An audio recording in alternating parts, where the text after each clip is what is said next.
We got some food. Choco crinkles. Dito tayo sa table. Taste test.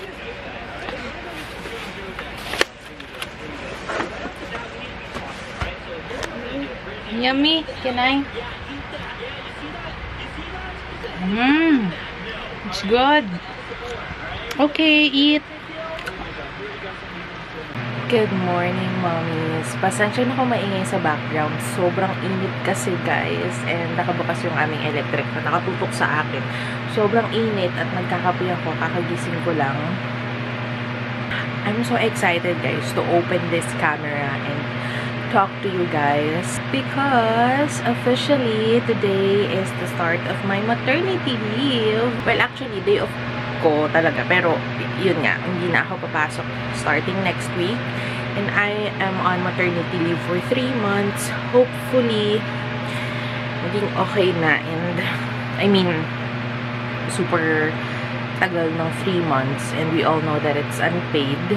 But, we also know na kapag may newborn tayo, pag may baby tayo, lahat ng attention natin is dapat nasa kanya. Maraming mga events, maraming mga milestones, and ayun, I think sana 3 months should be enough, or kung kaya ko na bumalik like after 2 months, that's something that I look forward to do, kasi inofera naman ako ng management namin na I can return whenever I am ready to, but definitely ayoko naman madaliin din yung sarili ko. And of course, parang masasabi ko to ngayon dahil wala pa. Nasa tiyan ko pa lang si baby. And then, alam mo yun, hindi pa natin alam yung mga plans natin once the baby comes out. So, I guess, yun yung dahilan bakit 3 months yung pinaalam kong leave. Actually, here in the Philippines, mayroon tayong 105 days of maternity leave. Pero, syempre, ako, as a mom of 2, syempre, iniisip ko din na gusto ko din na magkaroon din ng income para makatulong ako sa mga bills namin, sa family, and syempre, dagdag savings din. Kaya yung mga bills sa mga susunod na nakaschedule bayaran, alam natin yan. Mga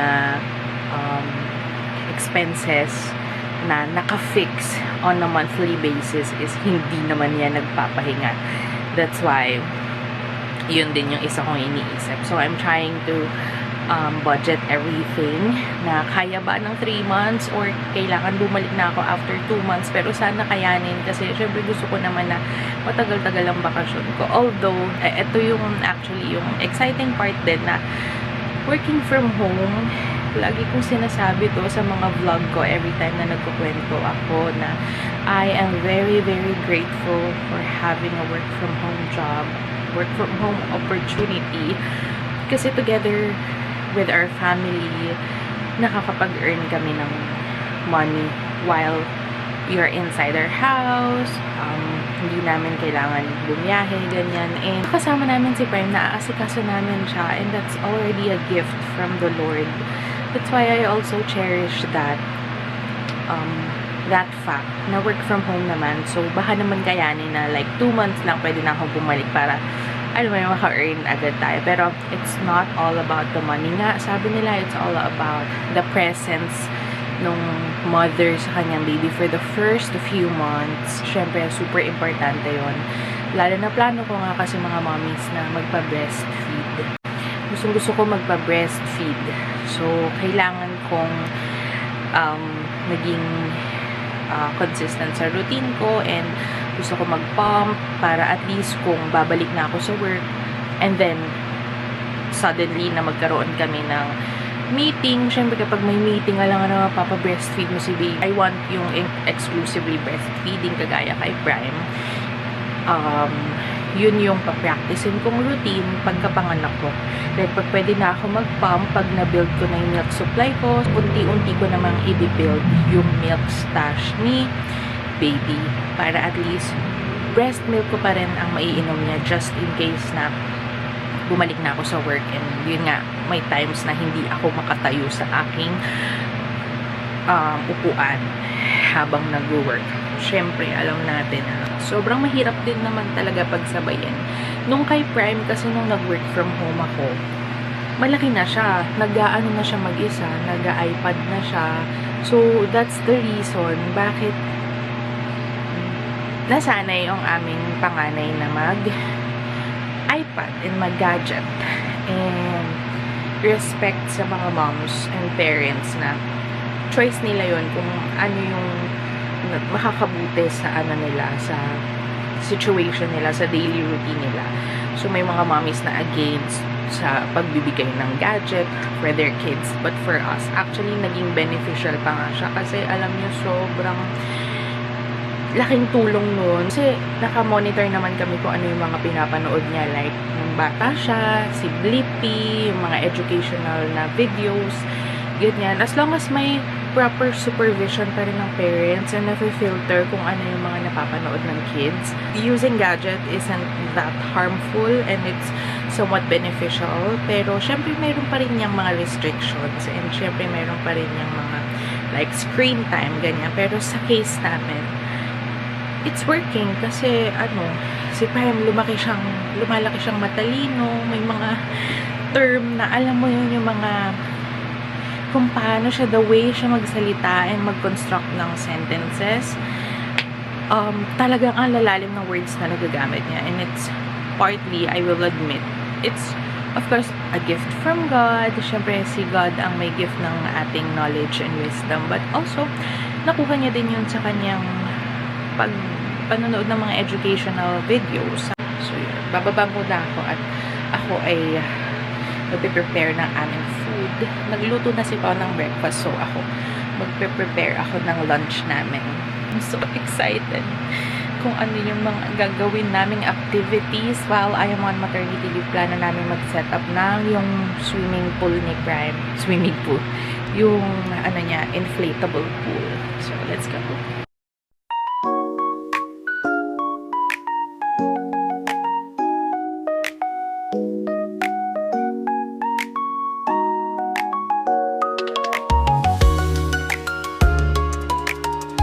Hello, mommies!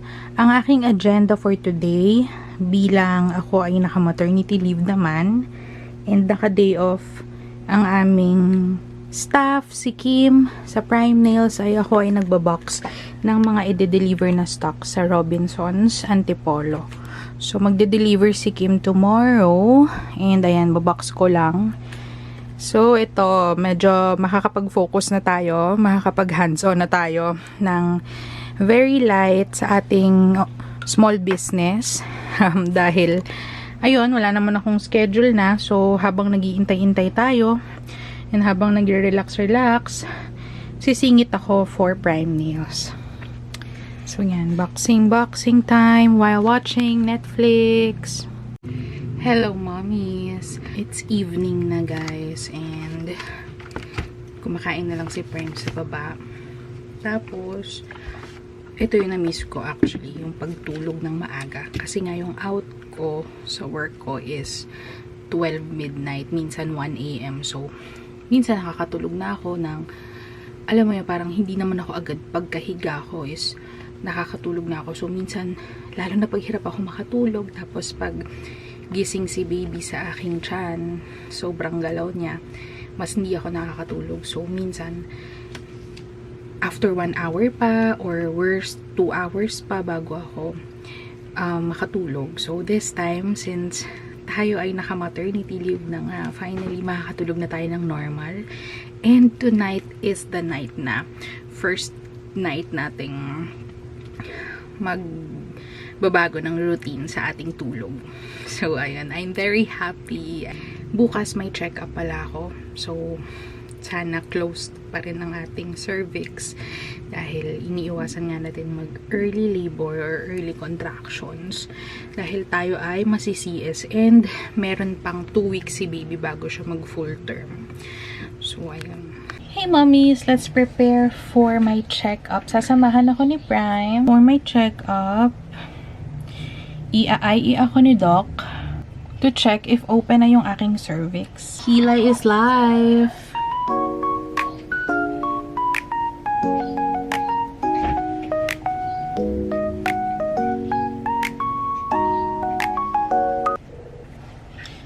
Bihis lang kami ni Prime, mga mommies. And ihahatid kami ni Pao kasi naka-shift siya. So, magbe-break lang siya para mahatid niya kami ni Prime sa clinic. Hello, mommy. So, update tayo. Kakagaling lang namin galing check-up and nagyaya ang batang mag-Jollibee. That's why we had a Jollibee date.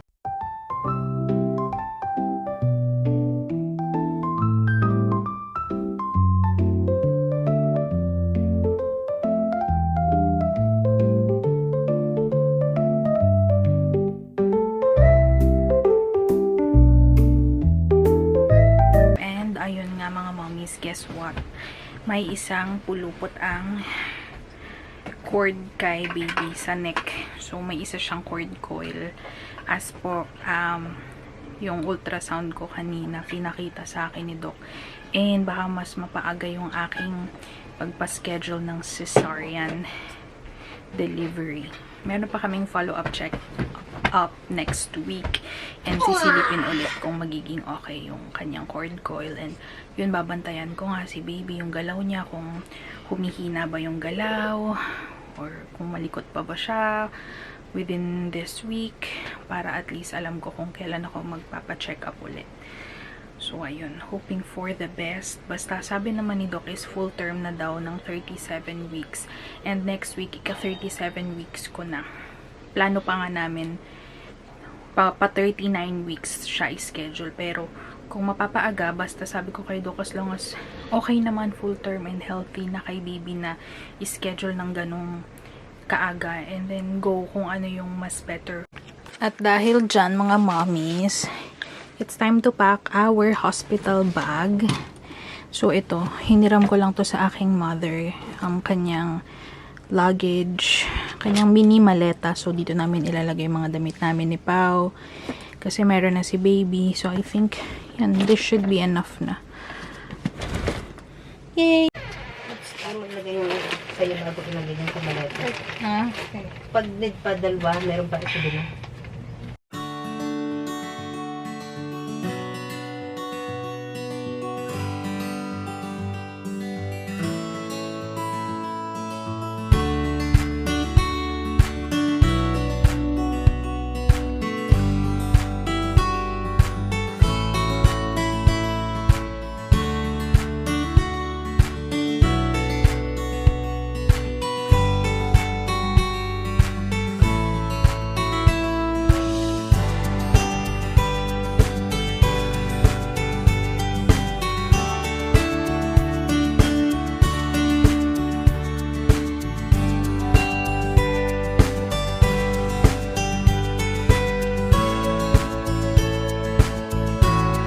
Hello, mommies. Today ay bibili kami ng gamot. Kasi ubos na ang aking gamot.